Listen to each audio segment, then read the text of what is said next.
An HOA president became obsessed with controlling the neighborhood. She filed endless complaints, sending threatening letters to one family. But on the day of a baby shower, her rage exploded into violence. She did not know that the man standing before her was a police chief. What happened next changed everything forever. This is a story about cruelty, justice, and unbreakable family love. Before you watch full story, comment below from which country are you watching. Don't forget to subscribe for more amazing stories. My name is Michael Harrison, and I am a police chief. But today I am not speaking to you as a police officer. I am speaking to you as a brother who has experienced the worst day of his life. This is a story that will make you cry. This is a story that will make you angry at the world. This is a story about my sister Sarah, about a woman named Karen, and about how one terrible moment destroyed our family's happiness forever. Sarah is my sister, and she is the most beautiful person I know. Not just on the outside, but on the inside too. She has always been kind to everyone. She believes that people are good. She believes that most conflicts can be solved with love and understanding. Growing up, I always watched her with admiration. I became a police officer because I saw the darkness in the world. But Sarah became a nurse because she saw the light in people and wanted to help them. In March of that year, Sarah found out she was going to have a baby. A baby boy. She was so happy that she cried. For months, she prepared. She bought little clothes. She decorated a nursery with clouds and stars. She read books about being a good mother. She talked to the baby every single day, telling him about the family who loved him, about the world he was coming into, about all the adventures they would have together. By the 7th month of her pregnancy, Sarah decided to have a baby shower. A baby shower is a party where friends and family come to celebrate the coming baby and give gifts. Sarah spent weeks planning it. She chose pink and white colors because she said those colors made her think of new beginnings and hope. She ordered a special cake from the best bakery in town. She made a list of all the people she loved and sent them invitations. She was so excited that she could barely sleep at night. I received the invitation at my office at the police station. I read it and immediately knew I would be there. I loved my sister more than anything in the world. When she was born, I was 5 years old, and I promised my parents that I would always protect her. That promise meant everything to me. The week before the shower, I drove down to my parents' house to help with the preparations. Sarah was in the backyard with my mother, hanging decorations. When I saw my sister, my heart filled with so much love. Her belly was round and full with life. Her face was glowing. She was wearing a light pink dress, and she looked like an angel. She was 7 months pregnant, and she was beautiful. Michael, she screamed when she saw me, and she ran toward me as fast as a pregnant woman can run. I caught her in my arms and hugged her tight.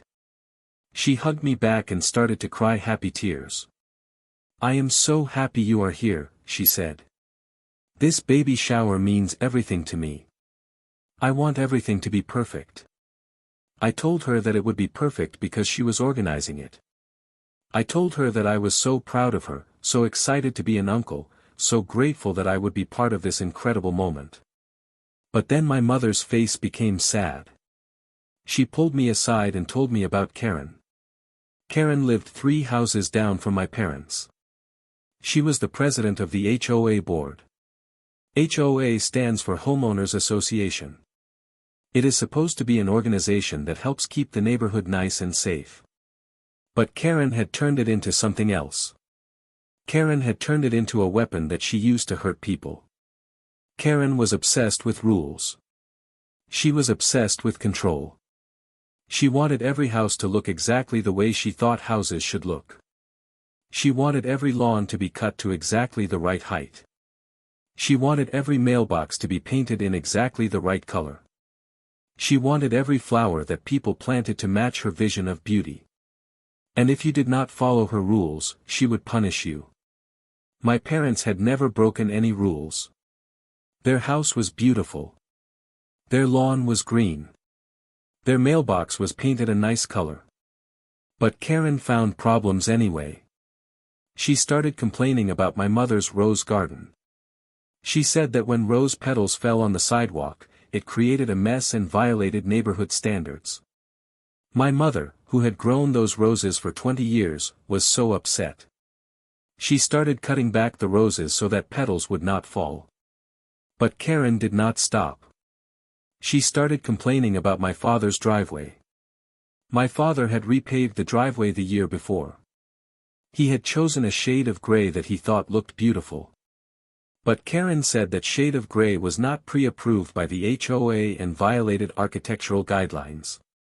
My father had to repaint the entire driveway a different shade of gray. It cost him $2,000. Then Karen complained about the Christmas decorations. Then she complained about the mailbox. Then she complained about the height of the grass. Every single week, there was a new complaint. Every single week, a new letter arrived from Karen with formal language and threats of fines and penalties. My mother became so stressed that she started to get sick. She had headaches. She could not sleep. She was terrified of Karen. Every time the mail came, she would shake with fear, wondering what Karen had complained about this time. My father wanted to fight back. He wanted to go to the HOA board and file a complaint against Karen. He wanted to tell them that Karen was harassing us, that Karen was abusing her power, that Karen was hurting innocent people. But my mother begged him not to. She was afraid that fighting back would make Karen even more angry and cruel. My mother has always been a peacemaker. She does not like conflict. She believes that if you are kind to people, they will be kind back to you. But she was wrong about Karen. I was at the police station, busy with my work, dealing with crimes and criminals, when I should have been paying attention to what was happening to my family. My mother called me and told me about the letters from Karen. She asked for advice. I told her to document everything and to let me know if things got worse. But I did not push hard enough. I did not take it seriously enough. I was too focused on my job. This is something that I will regret for the rest of my life. 3 weeks before the baby shower, Karen sent her most threatening letter yet. The letter was about the small fountain that my mother had put in the front yard. The fountain was beautiful and peaceful. Water flowed from it, and on hot summer days, the neighborhood children would come and play near it. But Karen said that the fountain violated neighborhood aesthetic standards and had to be removed immediately. She said that if it was not removed within 7 days, she would file an official complaint and impose a fine of $500 per day. My mother removed the fountain immediately. She was too afraid to fight back. But Sarah was angry. Sarah had always loved that fountain. When she was stressed about her pregnancy, she would sit near the fountain and listen to the water and feel peaceful. She called me and told me that this was not fair, that Karen was a bully, that someone needed to stop Karen. I told her that the legal system was complicated and that sometimes you had to be patient. I told her to focus on her baby and her health and not to worry about Karen. I told her that Karen would get what was coming to her someday. I was right about that. But I had no idea what price my family would have to pay before that happened. The morning of the baby shower arrived. It was a beautiful spring day. The sun was shining. The birds were singing. The weather was perfect, as if God Himself was blessing this day. I drove down from the city early in the morning. When I arrived at my parents' house, Sarah was already awake and in the backyard, hanging final decorations. I could not believe how beautiful everything looked. Pink and white balloons floated everywhere, tied to trees and chairs. White streamers hung between the trees like ribbons in the sky. The tables were covered with white tablecloths and pink flowers. There were plates of beautiful food, cookies shaped like baby bottles, sandwiches cut into stars, fruits arranged in the shape of a baby carriage. There was a huge cake decorated with pink frosting and white clouds. But the most beautiful thing there was my sister. Sarah wore a long white maternity dress that made her look like she was glowing from the inside. Her dark hair was curled and hung down her back. Her face was bright with happiness. When she saw me, she ran to me and threw her arms around me. "Michael! You made it! Is everything not beautiful?" she asked, her eyes shining with joy. I told her that everything was perfect because she was perfect. I told her that I was so proud of her, so excited to meet my nephew, so grateful to be part of this day. She took my hand and placed it on her belly. "Feel this," she said. "He is kicking. He is excited about the party too." I felt the baby kick under my hand, and my eyes filled with tears. I was going to be an uncle to this little boy. This little boy would call me Uncle Michael. He would trust me to protect him, just like I had always protected Sarah. Sarah's best friend Emma was there helping her. Our aunts came from out of town. Our cousins drove over with their families. Neighbors came from the street, many of them relieved to be in a safe space away from Karen's judgment and criticism.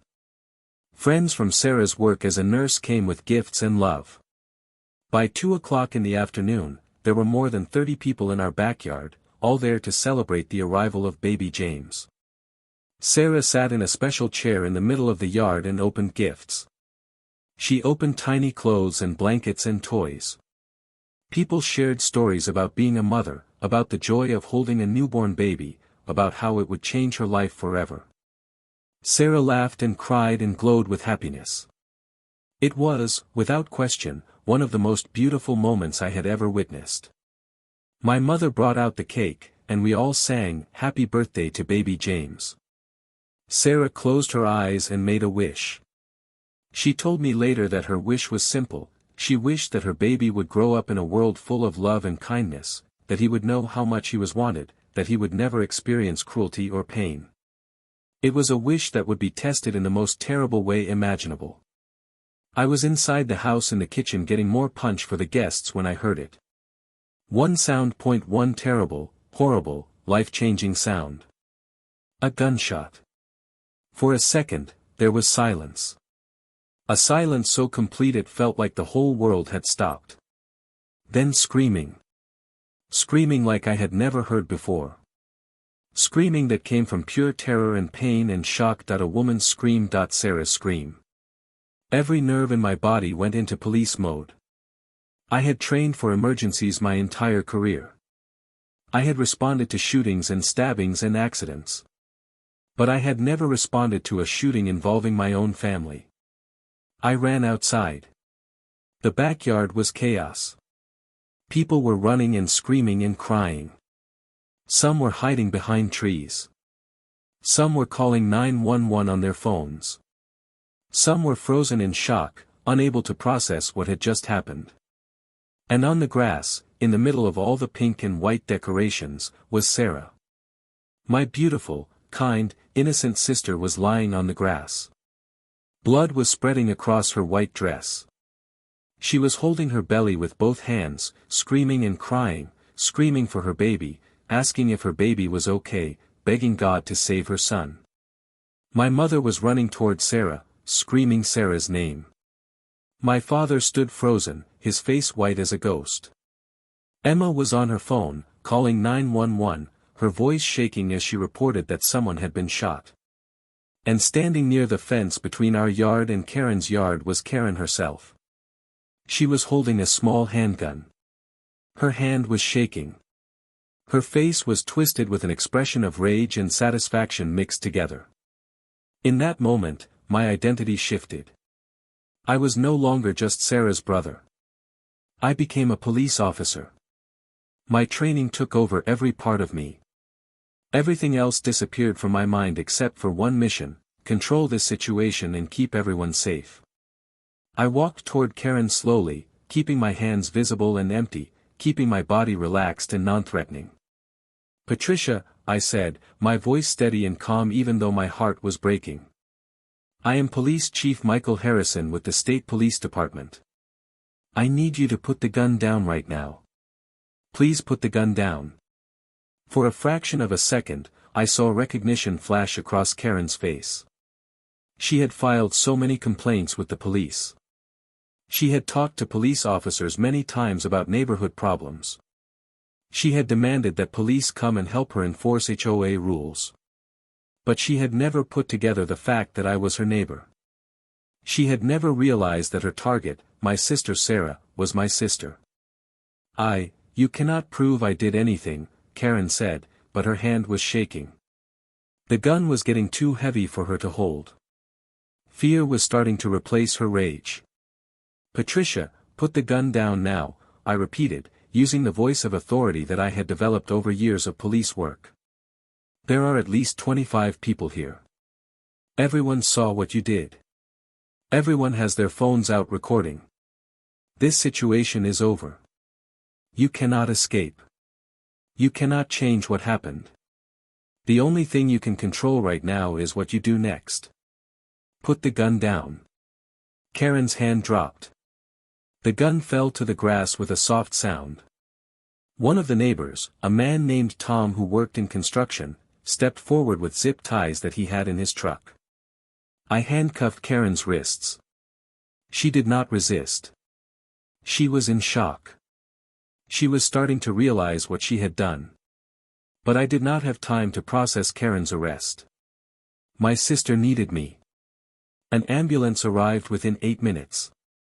8 minutes that felt like 8 hours. I rode in the back of the ambulance with Sarah, holding her hand, telling her that she was going to be okay, telling her that the baby was going to be okay, telling her that I was right here with her and I was not going to leave her. But I did not know if I was telling her the truth. At the hospital, doctors rushed Sarah into emergency surgery. The bullet had entered her lower abdomen. It had missed the baby by less than 1 inch. The doctors said it was a miracle. A miracle. By 1 inch, my nephew could have died before he was even born. The trauma of the shooting had sent Sarah into early labor. At 7 months pregnant, her body was going into labor 3 months early. I sat in the waiting room with my parents. We did not speak. We just sat there, holding each other, praying to God that my sister would survive, that my nephew would survive, that this nightmare would end and we would all wake up and realize it was just a bad dream. 3 hours later, a doctor came out. He told us that Sarah was going to be okay. She had lost a lot of blood, but they had been able to stop the bleeding. The surgery had gone as well as could be expected. But the baby was coming. Sarah was in active labor, and the baby was going to be born today. The baby is 3 months early, the doctor said. That means his lungs may not be fully developed. His organs may not be fully formed. We will need to put him in the neonatal intensive care unit as soon as he is born. He will need help breathing. He will need help with everything. But he is strong. And he has a chance. A chance. That was all we had. A chance. 2 hours later, my nephew James was born. He weighed 4 pounds and 3 ounces. He was the size of a football. His skin was red and wrinkled. His eyes were closed. He did not cry when he was born. The doctors immediately put tubes down his throat to help him breathe. They put monitors on his tiny chest to watch his heart. They took him away to the NICU before Sarah could even hold him. I followed them and watched through a window as they placed my nephew in an incubator, a special plastic box that kept him warm and safe. Wires and tubes covered his tiny body. Machines beeped and hummed around him.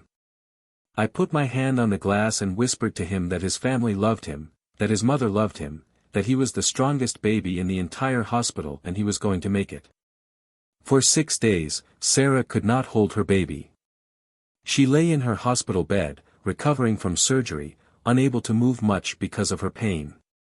The guilt was eating her alive from the inside. She kept saying that it was her fault. She kept saying that if she had not had the shower, if she had not invited people, if she had not laughed with her friends, none of this would have happened. She kept saying that she had hurt her baby, that she had put her baby in danger, that she was a terrible mother. I sat beside her bed every single day, all day long. I held her hand. I told her that this was not her fault. I told her that Karen was sick and dangerous and evil. I told her that Karen was the one who had done this, not her. But Sarah could not hear me. The trauma had broken something inside her, and no words could fix it. On the 7th day, the doctors said that James was strong enough for Sarah to hold him. A nurse brought the baby to Sarah's room. Sarah was so terrified as they placed the tiny baby in her arms. She was afraid she would hurt him. She was afraid he would break. But then she looked at his face, and everything changed. "He has your eyes," I told her. She started to cry, but these were different tears. These were tears of love and connection and hope. She held her son, her tiny, premature son who had survived a shooting before he was even born, and she whispered to him that she loved him, that she was so sorry, that she would spend the rest of her life protecting him and loving him and making sure nothing bad ever happened to him again.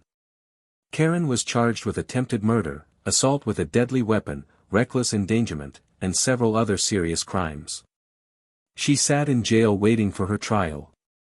I was determined that she would face justice for what she had done. I worked with the prosecutors. I helped them build their case. I made sure that every piece of evidence was collected and documented. I wanted Karen to spend the rest of her life in prison. The trial took 3 months. 3 months of reliving that terrible day over and over again. Sarah had to testify. She had to sit in the courtroom and tell the judge and the jury what had happened. She had to describe the moment she felt the bullet enter her body. She had to talk about the fear that her baby was dying. She had to talk about the trauma and the guilt and the pain. By the time she finished testifying, she was shaking and crying, and I wanted to take her in my arms and protect her from the world. Karen's lawyer tried to make excuses for her.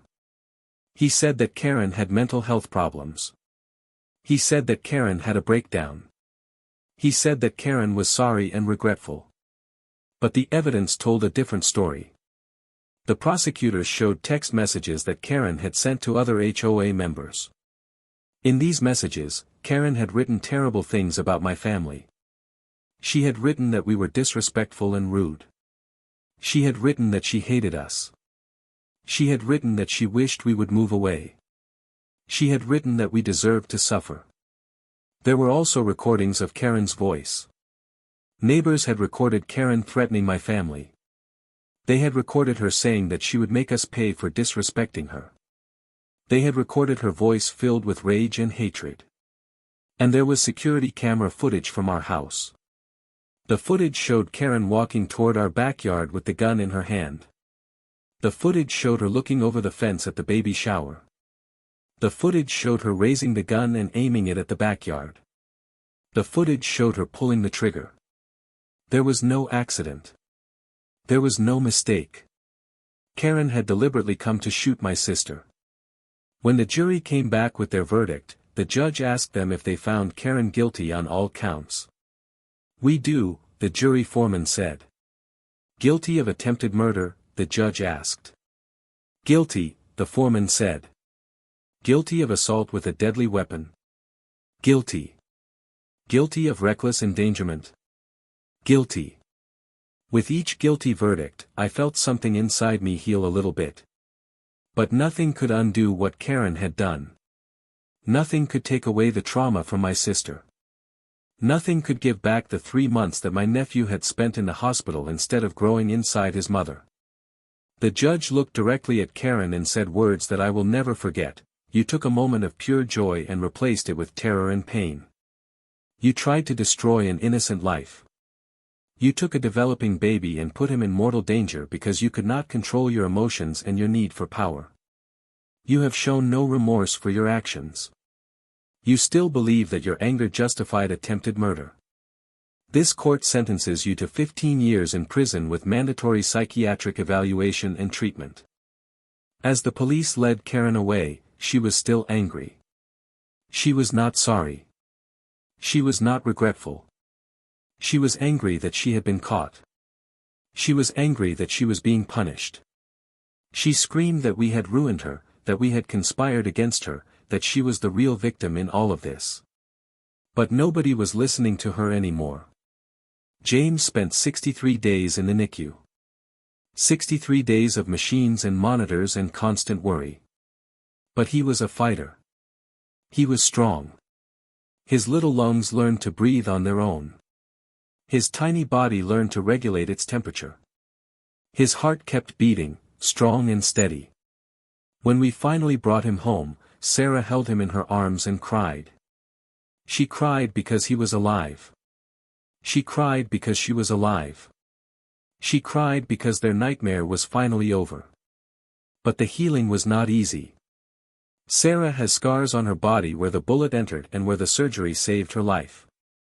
But she also has scars on her mind and in her heart that are harder to see but harder to heal. She has nightmares. She dreams about the day of the shooting over and over again. She wakes up in the middle of the night, screaming, her hands moving to protect her baby even though the danger has passed. Loud noises make her jump. Fireworks terrify her. The sound of a car backfiring sends her into panic.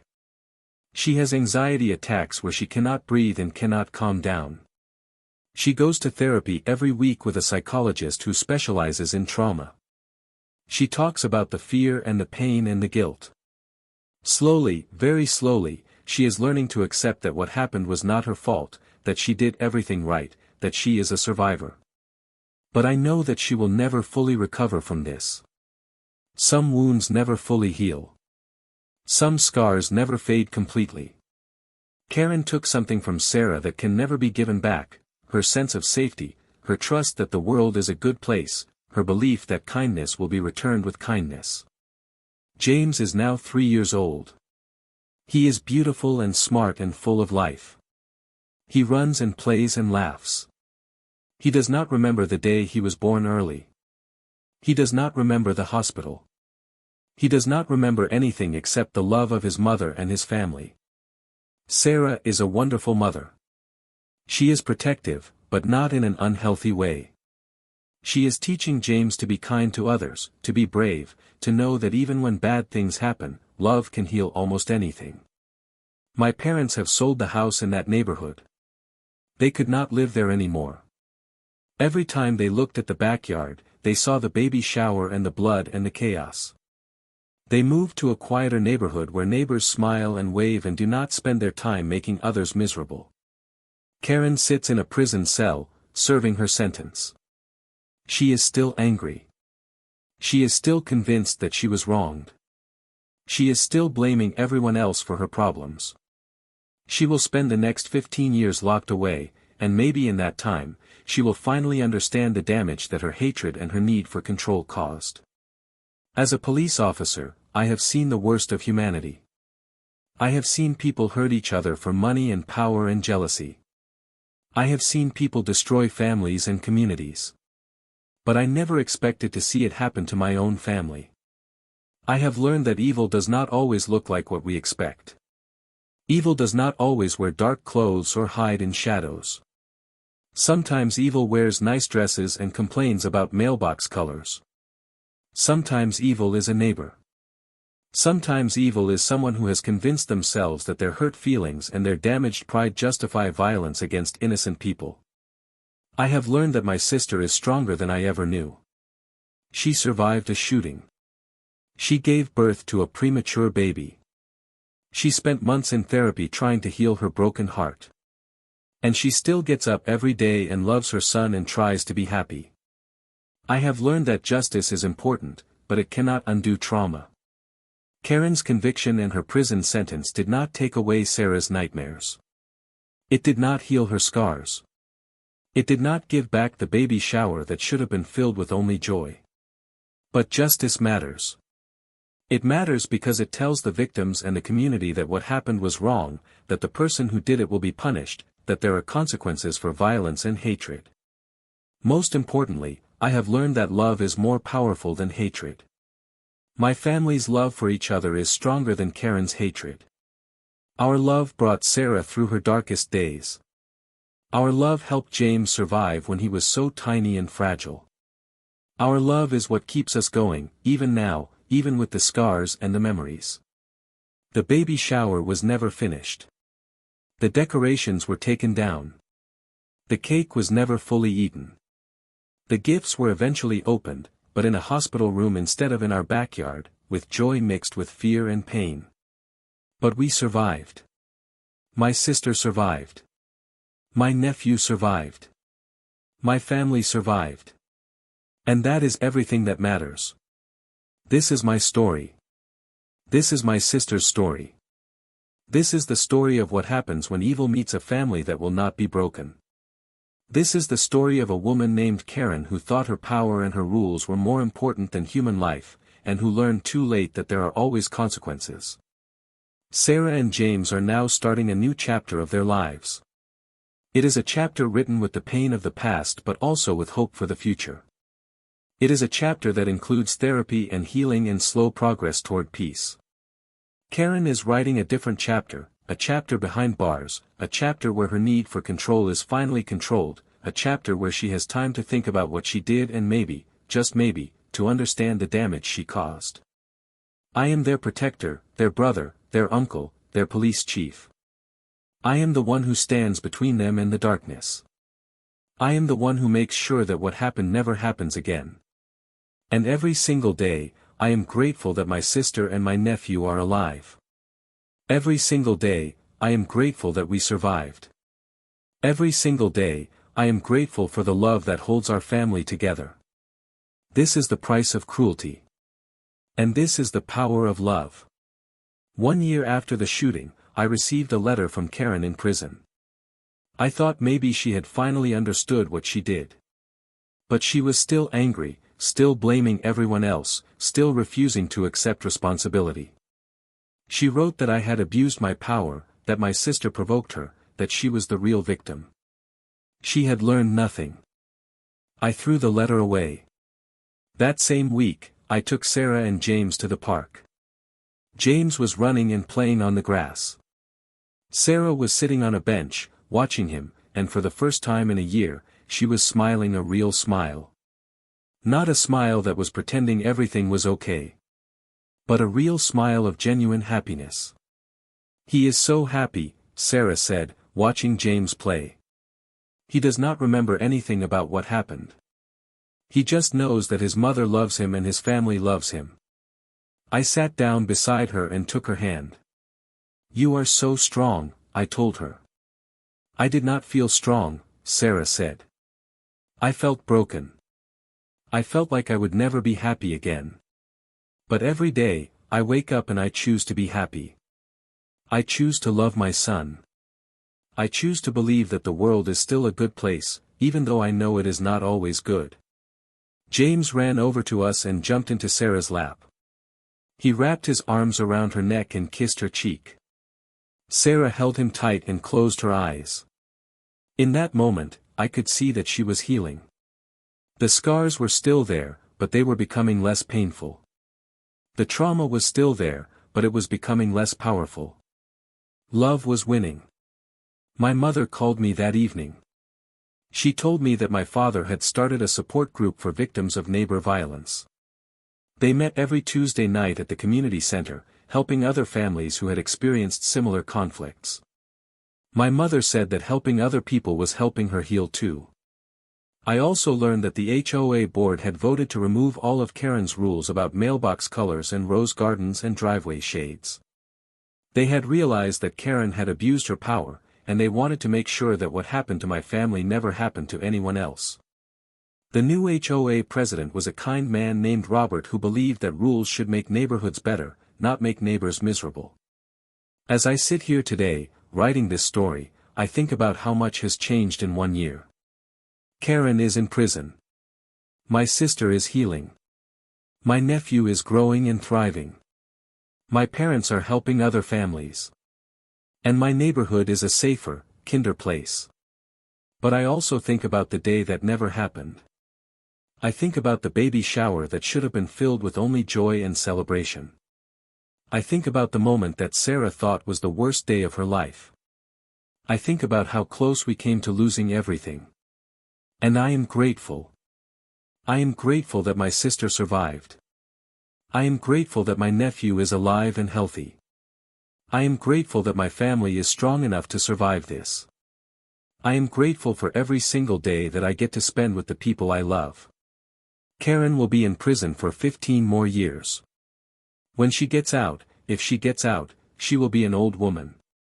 She will have spent the best years of her life behind bars because she could not control her anger and her need for power. She will have lost her freedom, her reputation, her place in society. But Sarah has something that Karen will never have. Sarah has love.